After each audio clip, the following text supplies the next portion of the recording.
নমস্কাৰ বন্ধুসকল, মোৰ চেনেলৰ আন এটি ভিডিঅ'লৈ আপোনালোকক স্বাগতম জনাইছোঁ।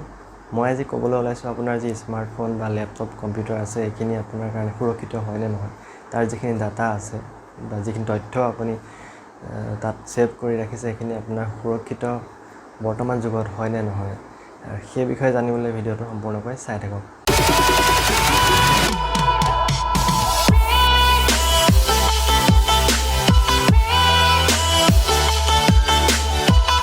বৰ্তমান যি স্মাৰ্টফোনবিলাকত আপুনি বিভিন্ন ধৰণৰ এপছ দেখিছে বা কম্পিউটাৰত বিভিন্ন ধৰণৰ এপছ আছে যিবিলাকৰ জৰিয়তে আপুনি ইণ্টাৰনেট ব্যৱহাৰ কৰিব পাৰে।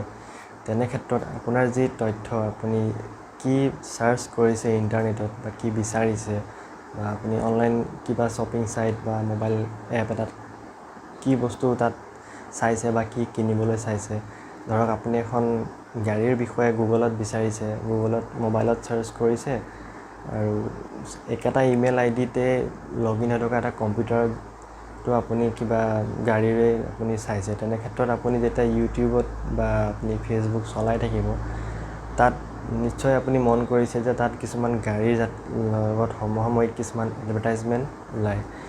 সেইটো কেনেদৰে সম্ভৱ হয়, মানে ফেচবুকৰ যিটো এড ছাৰ্ভাৰ আছে বা গুগলৰ যিটো এড ছাৰ্ভাৰ, যাৰ জৰিয়তে গুগলে ইউটিউব বা বিভিন্ন ৱেবছাইটবিলাকত নিজৰ এডভাৰটাইজবিলাক শ্ব' কৰে বা দেখুৱায়, সি কেনেকৈ গম পায় যে আপুনি এখন গাড়ীৰ বিষয়ে চাৰ্চ কৰিছিলে আপোনাৰ মোবাইল বা কম্পিউটাৰটোত, বা আপুনি কাপোৰ চাৰ্চ কৰিছিলে বা মোবাইল চাৰ্চ কৰিছিলে, তেনেকৈ সেই বস্তুখিনি কেনেকৈ গম পায়।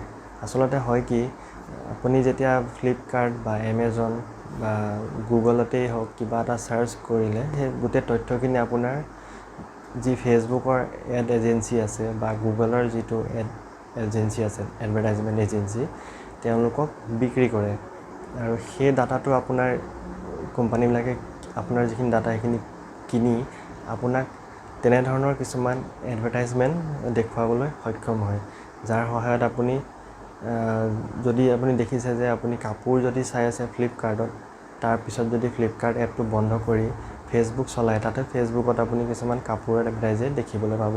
কিন্তু ফ্লিপকাৰ্টৰ নহয়, যেনিবা মিন্ত্ৰা বা এমেজনৰ বা স্নেপডিলৰ যি বেলেগ যিবিলাক অনলাইন শ্বপিঙৰ মোবাইল এপ্লিকেশ্যন আছে, সেইবিলাকৰ থ্ৰু আপুনি এডবিলাক দেখিবলৈ পাব।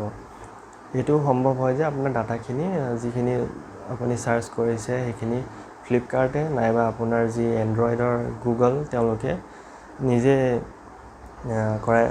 নিজে মানে বেলেগক বিক্ৰী কৰিছে আপোনাৰ অজ্ঞাতে। আৰু এইটো নহয় যে আপোনাৰ অজ্ঞাতে থাকে, কিছুমান তাত পাৰ্মিশ্যন সুযোগ দিয়ে আপুনি, যিটো আপুনি এপটো ইনষ্টল কৰোঁতে কিছুমান পাৰ্মিশ্যন বিচাৰে এপটোৱে, সেই গোটেই পাৰ্মিশ্যনখিনি দিয়াৰ বাবদহে আপুনি তেওঁলোকক আপোনাৰ ডাটাটো বেলেগ কোম্পানীক বিকিবলৈ অনুমতি দিছে। কিন্তু আপোনাৰ যিটো ডাটা আপুনি চাৰ্চ কৰিছে মোবাইল ফোন বা গাড়ীলৈকে সীমিত আছে, সেইখিনিলৈকে ঠিকে আছে। কিন্তু কিছুমান ক্ষেত্ৰত আপোনাৰ কিছুমান ব্যক্তিগত তথ্যও বেলেগ কোম্পানীৰ হাতলৈ গুচি যায়, যেনে আপোনাৰ জন্মৰ তাৰিখ বা আপোনাৰ পাৰ্চনেল ফোন নাম্বাৰ, আপোনাৰ পান কাৰ্ড নাম্বাৰ, আপোনাৰ বেংক একাউণ্ট ডিটেইলছ, কিছুমান সেইবিলাক তেনেকুৱা কিছুমান তথ্য আছে যিখিনি কিছু কাৰণত আপোনাৰ বেলেগ কোম্পানীলৈ কিছুমান কোম্পানীয়ে বিক্ৰী কৰি দিয়ে, আৰু যাৰ ফলত আপুনি এটা ডাঙৰ লোকচানৰ সন্মুখীন হ'বলগীয়া হয়। কিছু ক্ষেত্ৰত আপোনাৰ বেংকৰ একাউণ্টৰ ডিটেইলছ উলিয়াই নিবলৈ সক্ষম হয়, কাৰণ আপোনাৰ পান কাৰ্ড আৰু বেংকৰ একাউণ্ট, ডেট অফ বাৰ্থ আৰু মোবাইল নম্বৰটো যদি পাই যায়, কোনো দুষ্ট চক্ৰে আপোনাৰ চিমখনৰ একে সমসাময়িক এটা ক্লোন নাম্বাৰ উলিয়াই বেংক একাউণ্টৰ পৰা আপোনাৰ গোটেই পইচাখিনি উলিয়াই লৈ যাব পাৰে।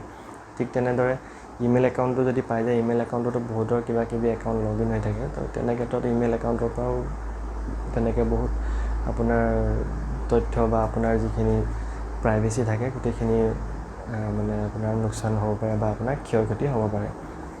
আৰু এইখিনিৰ পৰা বাচি থাকিবলৈ আপুনি যিকেইটা এপ ইনষ্টল কৰে সেইবিলাকে কি পাৰ্মিশ্যন লৈছে আপোনাৰ মোবাইলটোত চলিবৰ বাবে, সেইখিনি প্ৰতি যদি লক্ষ্য ৰাখে, তেতিয়া আপুনি এনেকুৱা কিছুমান অঘটনৰ পৰা বাচিব পাৰিব, য'ত আপোনাৰ ব্যক্তিগত তথ্যবিলাক বেলেগ কোম্পানীক বিক্ৰী নহয়।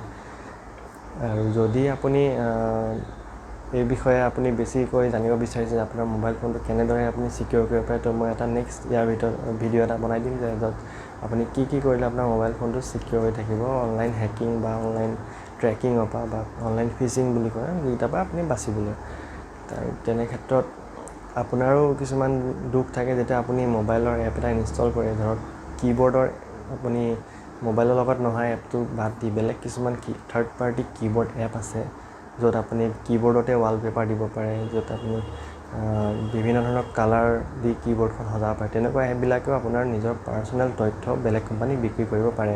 ধৰক আপুনি যিকেইটা বস্তু লিখে সেইকেইটা কি লগ ট্ৰেকাৰ বা কি লগাৰ এনেকুৱা কিছুমান হেকিং পদ্ধতি আছে। আপুনি যিটো তাত টাইপ কৰিব সেই গোটেই বস্তুখিনি বেলেগ কোম্পানীলৈ গুচি যাব বা যিজনে এই এপটো বনাইছে তেওঁৰ হাতলৈ গুচি যাব। ধৰক আপুনি ফেচবুকৰ ইউজাৰ নেম আৰু পাছৱৰ্ডটো টাইপ কৰিলে গোটেই এটা আখৰ তেওঁলোকে গম পাই যাব আপুনি কি টাইপ কৰিছে। তো সেইকাৰণে কিছুমান এপ ডাউনলোড কৰোঁতে আপুনি সাৱধান হ'ব, আৰু কি সাৱধানতা ল'ব লাগে সেই বিষয়ে মই এটা নেক্সট ভিডিঅ' আৰু বনাই দিম। সেইটোত আপুনি চালেই গম পাব আপুনি কি সাৱধানতা ল'লে আপোনাৰ মোবাইল ফোনটো অনলাইন হেকিং বা ট্ৰেকিঙৰ পৰা বাচি থাকিব। আজিলৈ ভিডিঅ'টো ইমানেই, আৰু যদি আপুনি চাই ভাল পালে তেন্তে লাইক আৰু আপোনাৰ বন্ধু বান্ধৱীসকলৰ মাজত শ্বেয়াৰ কৰিবলৈ নাপাহৰিব। আৰু যদি চেনেলটো এতিয়ালৈকে ছাবস্ক্ৰাইব কৰা নাই তেতিয়াহ'লে ছাবস্ক্ৰাইব কৰি দিব, যাৰ ফলত মই এনেকুৱা ভিডিঅ' আগলৈ আপোনালোকক লৈ আহিবলৈ সহায় লাভ কৰিম। ধন্যবাদ।